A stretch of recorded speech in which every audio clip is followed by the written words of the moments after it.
What this is about is getting homes. What is there to argue with? This is about getting homes in Britain insulated. Listen, insulated so that we don't have fuel poverty in this country, so that people cannot worry about heating their houses, so that ordinary people can have the things you've just described. Talk to someone who's been... I've just mimed to make-believe. David in Berkhamsted.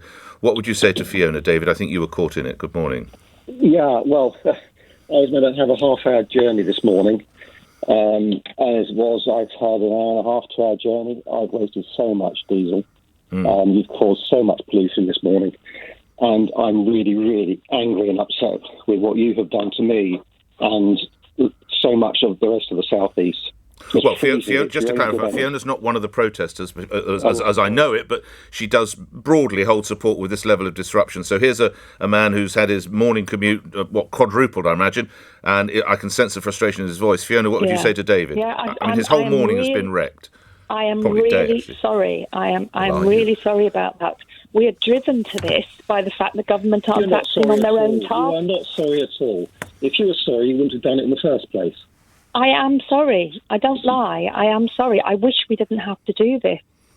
But why do you need to do this, Fiona? Because the government aren't sticking to their own targets. We've fallen short of... They've made 12% progress towards their target in use of power and energy in this country. Let's get David back in. David?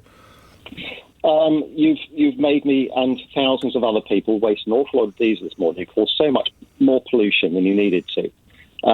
If you believed in the democratic way, you'd do this via the ballot box. You wouldn't do it by disrupting normal working people who are just trying to go about their way of life. Democracy... what you're doing is completely counterproductive.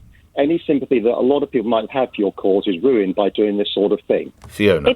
It's not my cause. It's all our cause. It's all our children and our grandchildren. When our governments fail to act, in a democracy, we are entitled to rise up and say, not good enough, not good enough. You're entitled. Take action. I mean, I would say you're entitled to proportionate protest. Well, the word proportionate, I'll go back to Nick. Word. Have you got children? Have you got children, Nick? Have you got grandchildren? I have two of How both. proportionate is it if they are facing an existential threat? What do you do? Write letters? Send petitions? I don't think you... honestly, I don't think you cause untold misery, possibly even health issues, to tens of thousands of people, Fiona. Let's get a final word, David, a final word from you, if you would. Nick, I'm just so fed up with